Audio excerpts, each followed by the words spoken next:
All right, now that you've worked on your outlines, I want to do a couple more things. I want to show you MLA documentation and APA documentation.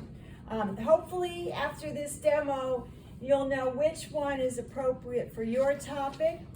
The important thing is to use one style and use it consistently. Anybody tell me what are the two types of documentation within any speech or essay?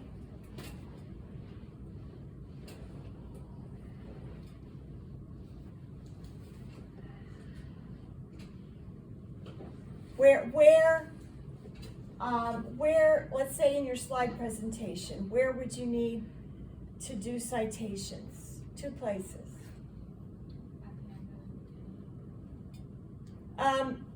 Half right.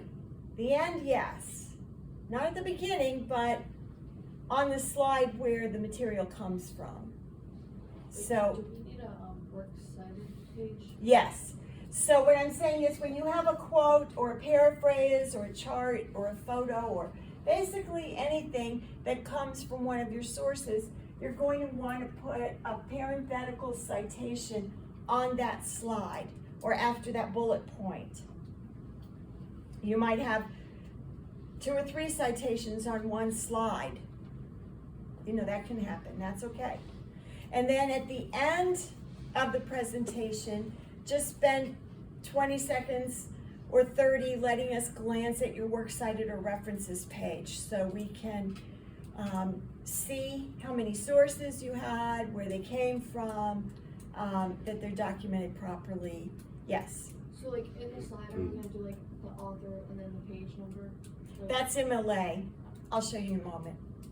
Yeah, if it's APA, you would do on the slide the author and a comma and the year of publication. Just a slightly different format. Why do we document it all? Why do we bother?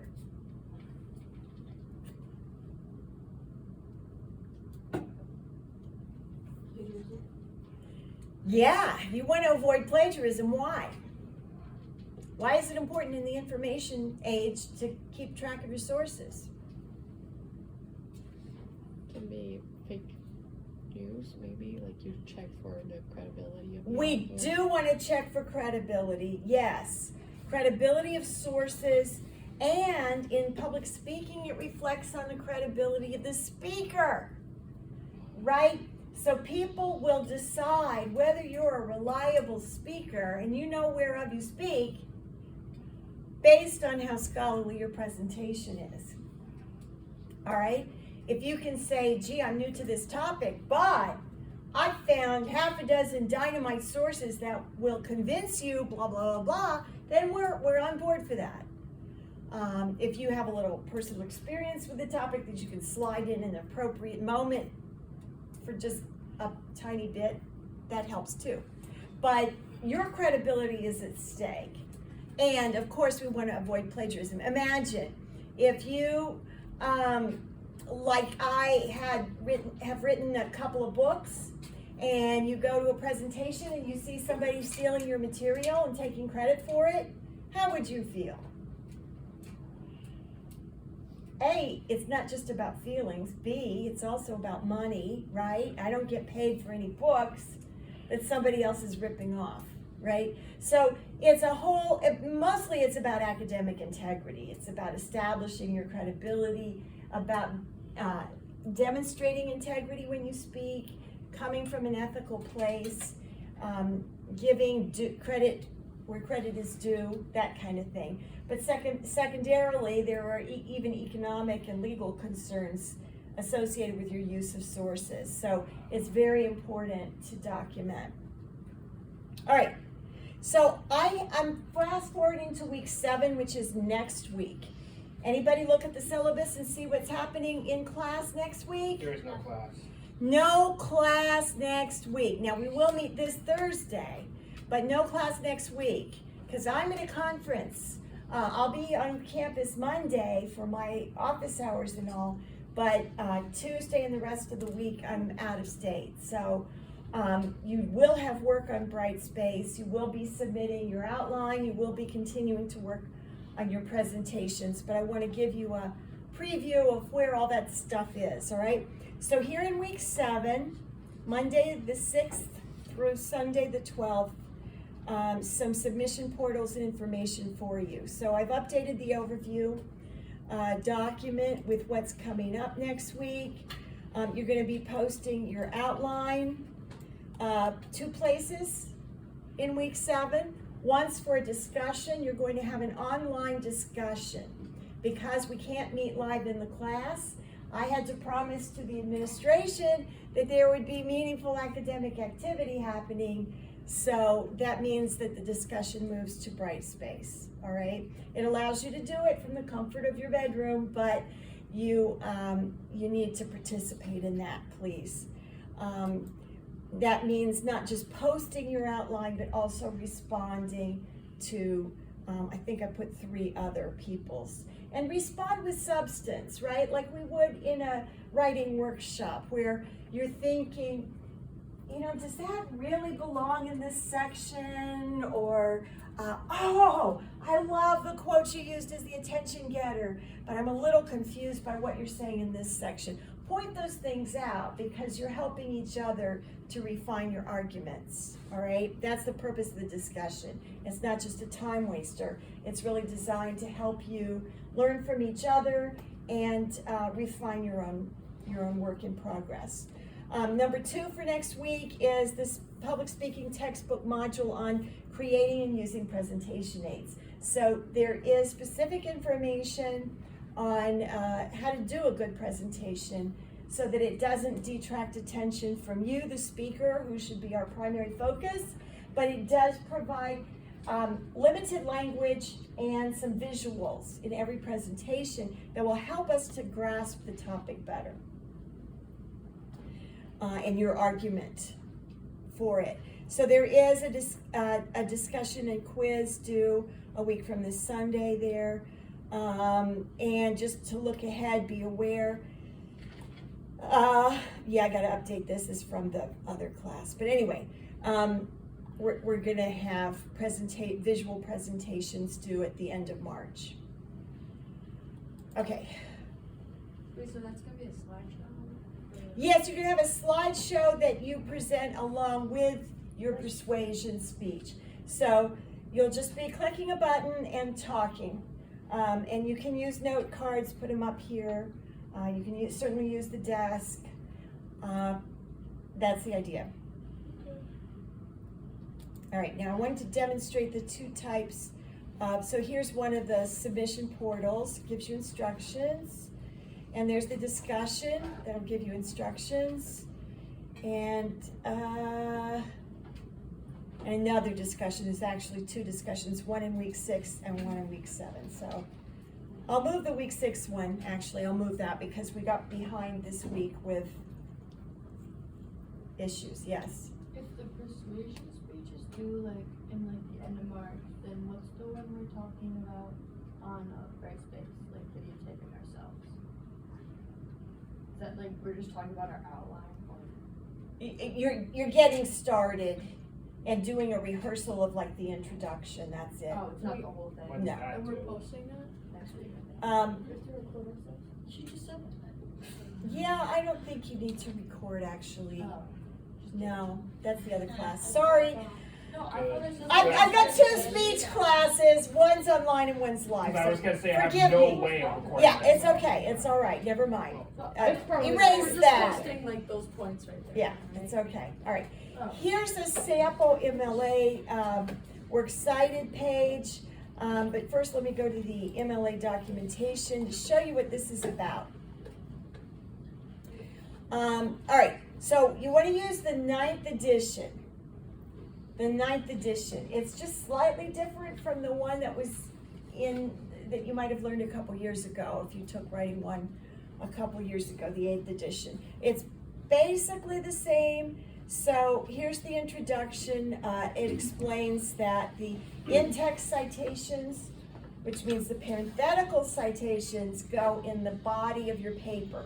So the speech equivalent is on the slide where the info appears.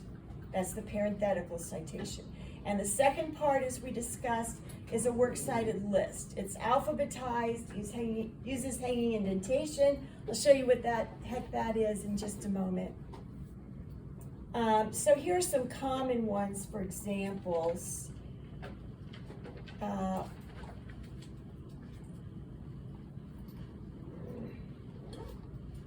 right, so here's a book format. Basically, it's the author's last name and the page number with no comma between, nothing, just a space. So if in your works cited, your source is written by last name Olson, Dale A., and italicized titles of books, websites, plays, anything that's considered a major work is italicized. So Music of El Dorado, the Ethnomusicology of Ancient South American Cultures is the name of the book. University Press of Florida is abbreviated like this, comma, published in 2002. So that's the source. The in-text citation would simply be Olson 25 if your source came, your info came from page 25, all right? So MLA privileges page numbers, whereas APA privileges year of publication.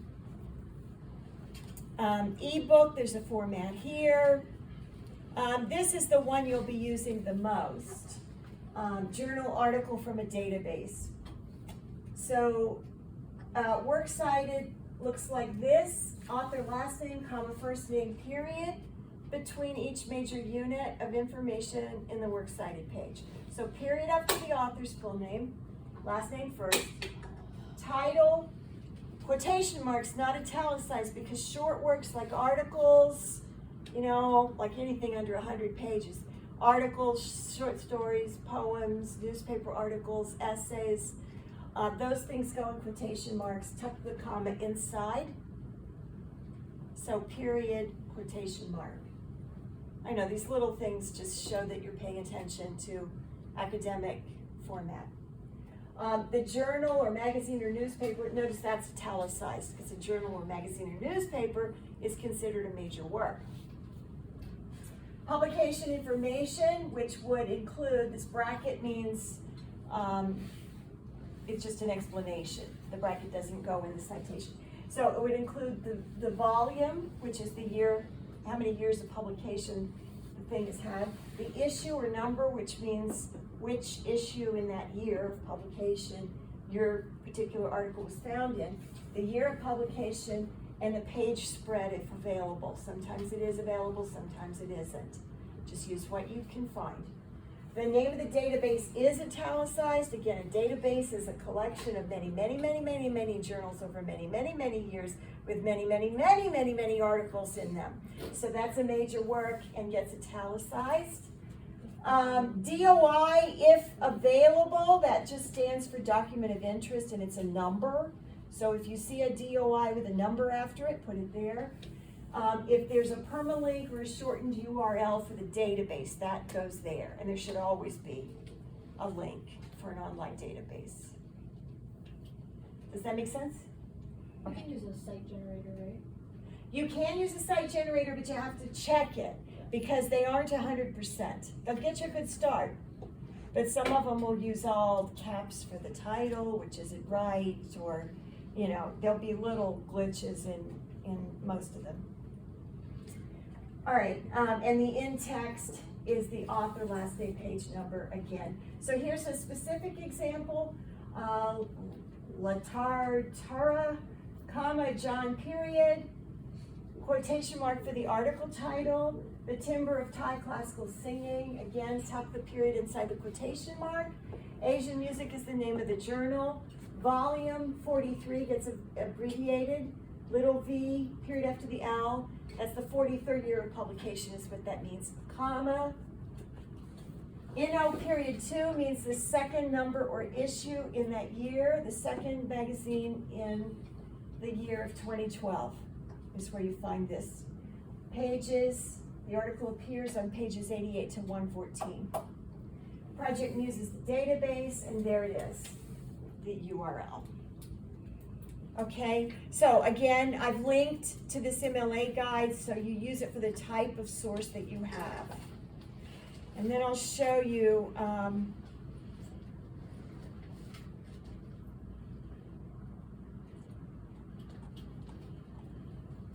like to show you a full works cited list. We used to have one on the CRW website, but it looks like they've taken it down. Let's see if this is good.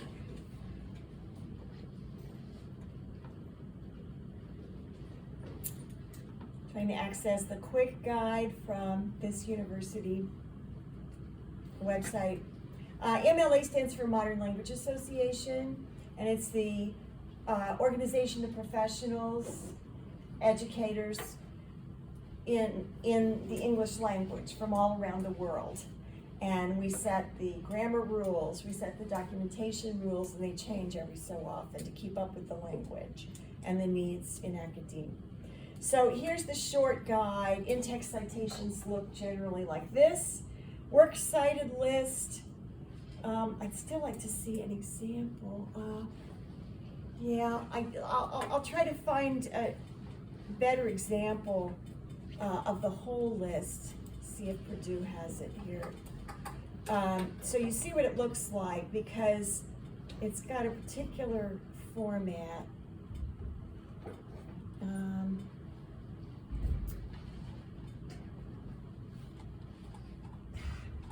Hang on, one sec.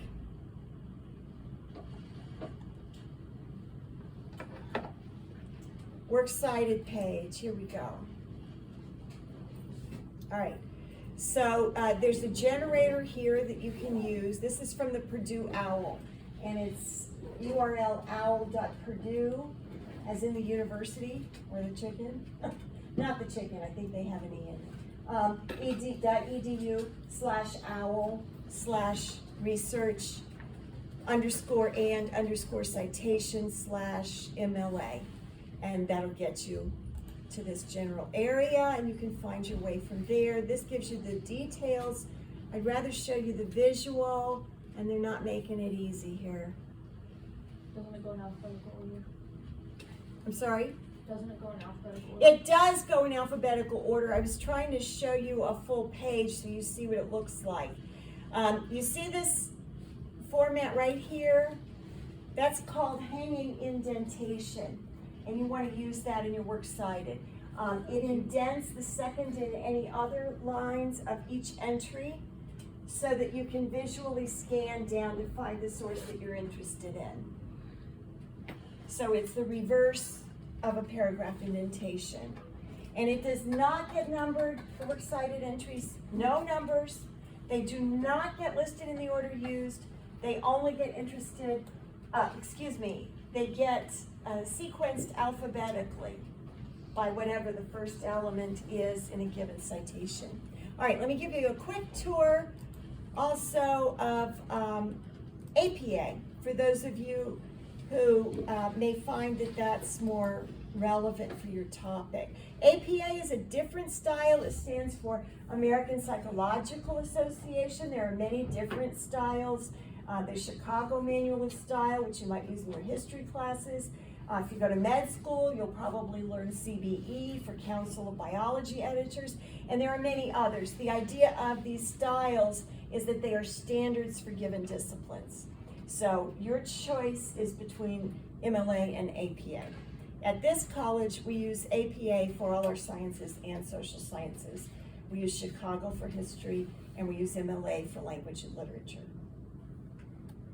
All right, so here are some examples in APA format.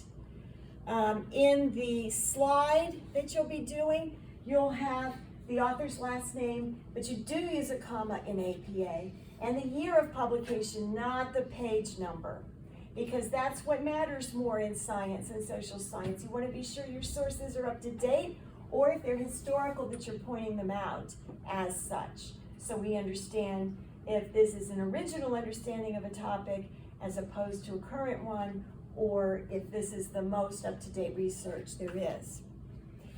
So you might go back in history briefly and say Simon, 1945, posited that something or other was true. However, today, and then you get to your more current sources. These are just different ways to do that. Works by associations go this way. National Institute of Mental Health. Again, the brackets are not something that go into your references page, which is the APA equivalent of the works cited page, the last page of your slideshow. In APA, it's called references.